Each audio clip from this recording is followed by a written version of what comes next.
A perda de audição, ela acomete todas as idades, né? Então, a gente vai ter desde o nascimento de uma mãe que pode ter pego alguma doença ou ter feito uso de alguma medicação que pode afetar a audição.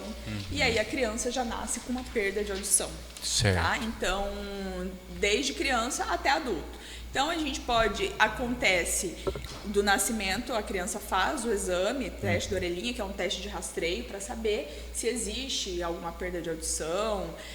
Na fase jovem, por exemplo, vamos colocar, ou na fase de criança também. A criança, quando começa a não prestar muita atenção na escola, ou começa a ter algum atraso.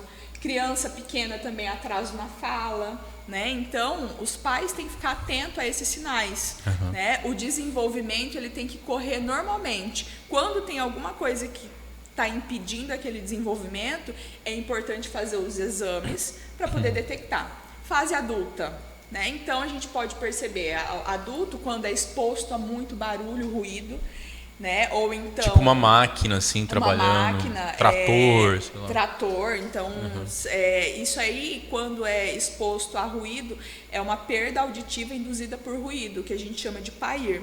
Então, o que acontece? Acontece a morte das células do ouvido. Por quê? Porque aquele ouvido ele ficou exposto a um ruído muito intenso. Então, isso vai acontecendo, que vai morrendo as células de dentro do ouvido. Isso é irreversível, Yasmin? É irreversível. E aí, essa perda PAIR, ela é muito parecida com a perda que a gente chama de presbiacusia, que é uma perda pelo envelhecimento, que é uma coisa que a partir dos 55 anos todo mundo vai ter, que a gente começa a ficar com a audição, começa a perder a audição pelo envelhecimento, a visão, então, enfim. Coisas da velhice normal. Pela questão do envelhecimento, as células do ouvido elas vão morrendo, mas pelo envelhecimento, mas não porque teve alguma coisa que agrediu, né? Pode acontecer também de ter uma surdez súbita, por exemplo. Uma pessoa que ela tem estresse muito forte, né? Trabalha, tem uma vida muito intensa, está muito estressado, e aí começa a ter muita alteração na saúde, pode acordar com uma perda de audição. Do nada, assim? Do nada. Do nada não, né? Psicológico tem ou uma realmente causa, né? morre as células? Não chega a ser a morte das células nesse caso. Nesse caso de estresse, né? Não é a morte psicológico, que nem uma... Exato, só que dependendo do tipo da perda, não tem, é irreversível, não recupera mais. Então aí a gente tem que nem diabetes. Quem tem a diabetes alterada pode causar uma perda de audição. Súbita? Tireoide. Não súbita, ela pode ser progressiva, né? Mas se está muito desregulado, pode ser uma queda bem grande. Eu vi que você comentou que é reversível nesse caso aí, o ruído, né?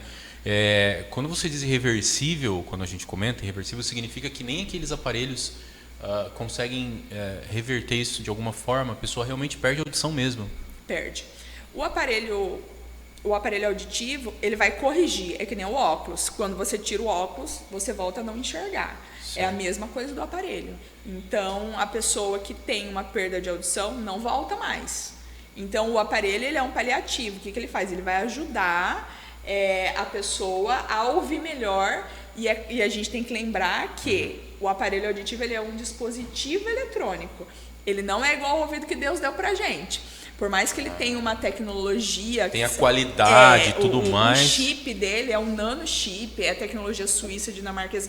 Todos os aparelhos são de fora. Então, assim, investem muito para a tecnologia do aparelho, porque ele tenta imitar o ouvido.